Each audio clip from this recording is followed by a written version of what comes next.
It is Monday, May 4th, 2020, and you are tuned into DIRTRACKR Daily. I'm Justin Fiedler.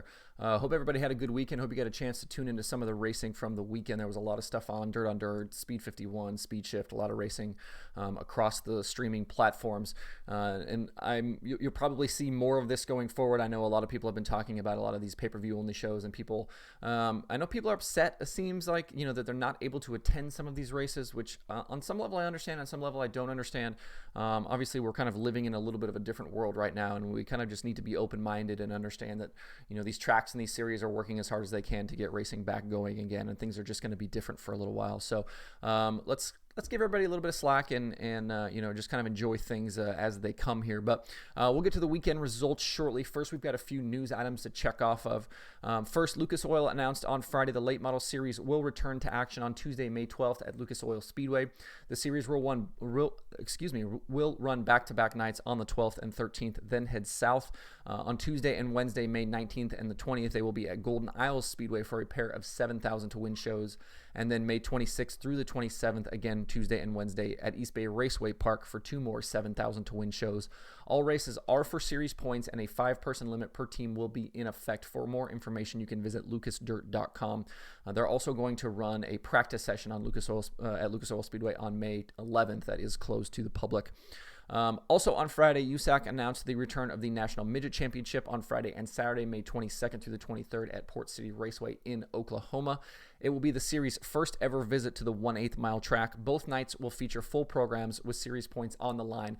Only 400 spectators per night will be allowed at the track. The announcement also included the postponement of the Tony Holman Classic Sprint Car event at Terre Haute, the Sumar Classic Silver Crown Race at Terre Haute, and the Dave Steele Carbonite Classic at Lucas Oil Raceway.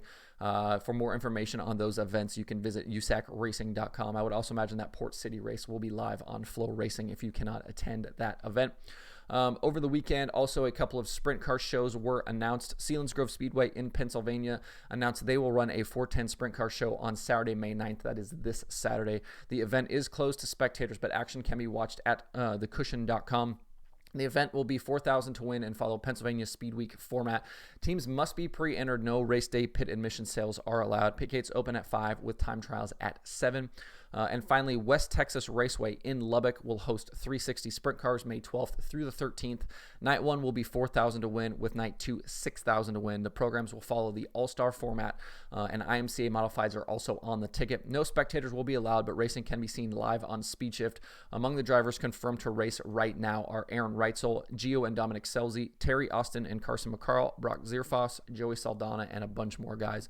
That May 12th and 13th is next Tuesday and Wednesday night if you would like to check that out on Speed Shift. A lot of racing over the weekend.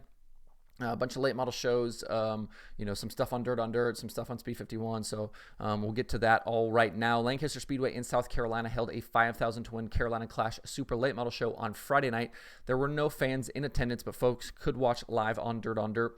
Brandon Overton and Ross Bales started on the front row. It did take 3 attempts to get a lap complete because of early cautions, and there were actually quite a few cautions over the course of the feature event.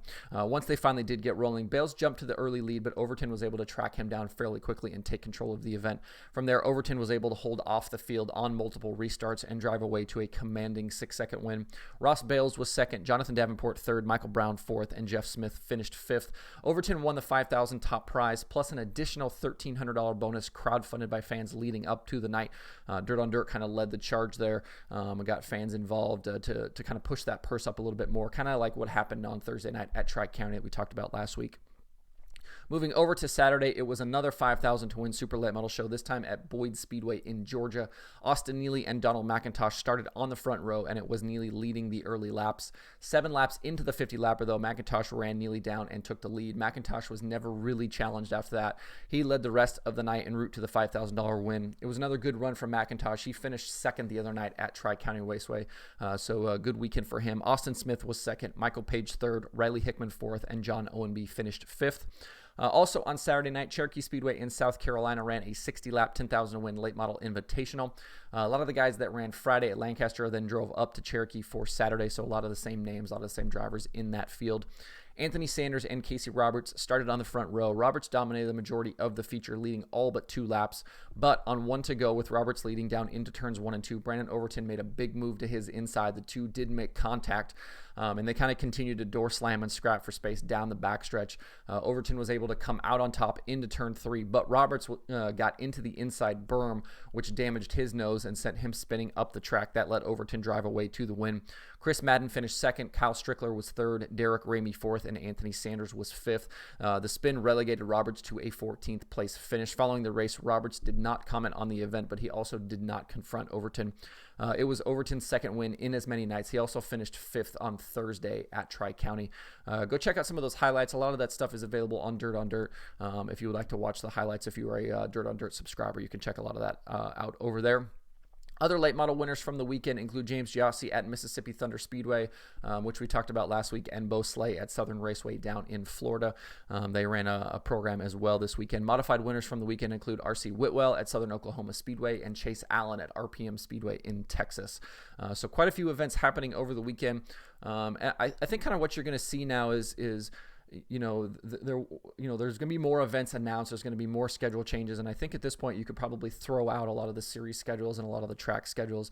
This is kind of going to be a week-to-week thing, and where tracks can race is going to depend a lot on state and local governments and restrictions and things like that, and what they're allowed to do and not do. So just be prepared for a lot of kind of fluidity in these schedules. You've seen that already. In one breath, a series is announcing races coming back, and then in another breath, they're announcing more postponements, more cancellations.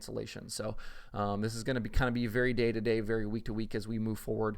But I think Park Jefferson kind of getting that first race in has shown a lot of racetracks, a lot of promoters, a lot of series that they can probably start doing this. And you kind of saw that this week with all of a sudden a ton of races and a ton of tracks were in action, and you'll see more of that going forward. And just a few announcements in the show today. There's just a lot more coming, and a lot more series and a lot more tracks are going to be more comfortable racing here now that we've seen a few folks do it and get it done. So jumping over to iRacing last night, there was drama last night in the World of Outlaws iRacing Invitational at Volusia Speedway Park. Kevin Swindell and Brent Marks started on the front row. Swindell drove out to the early lead, but was quickly under fire from Christopher Bell. The two traded sliders for a few laps, with Bell taking control on lap 5. Contact with cars challenging from behind would later lead to damage for Swindell and relegate him to an 18th place finish. He's been really good in a lot of these events, but he actually had to go to the pits at one point to get some repairs done to finish that race. Closer to the front, though, the drama happened near the top 5. While battling for position, Brent Marks and Logan Seavey got together in turn 4, which then caused a big crash between Seavey and Carson Macedo down the front stretch. Carson got turned head-on into the outside wall. Under the caution, Seavey then ran over Brent Marks and was disqualified for the remainder of the event. Obviously not happy with the contact from before. But then series officials also decided that Logan Seavey is not eligible to participate in Tuesday night's iRacing Invitational on CBS Sports Network.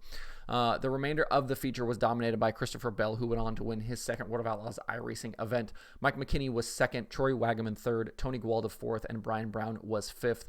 There are a pair of iRacing events tonight, with the Late Model Invitational on Dirt Vision at 7 p.m. Eastern from Volusia, and the World Championship Sprint Cars from Kokomo Speedway at 9 p.m. Eastern.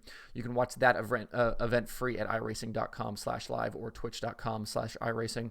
I will recap both of those shows tomorrow. I've been a big fan of the World Championship Sprint Cars, the World of Outlaws Pro Series guys. The racing is super fun. Alex Bergeron leading the points over there, but a lot of guys have won races and challenging for that lead. So I'll certainly be tuned into that one tonight. Hope everybody has a good Monday. Hope everybody has a good week. Obviously, we'll be back tomorrow with a new show.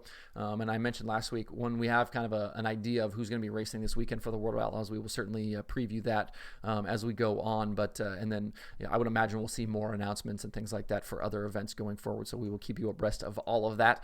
You can find Dirt Tracker Daily on Apple Podcasts, Spotify, Stitcher, or where you get podcasts. Please subscribe, leave me a review, tell your friends. You can also watch the show on YouTube and Facebook every single day.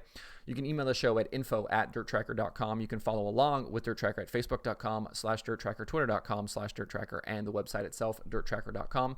You can follow me personally on Twitter at Justin_Fiedler. That's Fiedler. And you can sign up for the Dirt Tracker weekly newsletter on the site right now. Just a once a week email, a couple of cool bullet points, nothing too serious there. Thanks everybody for tuning in. Hope you have a good Monday. We will see you tomorrow on Dirt Tracker Daily.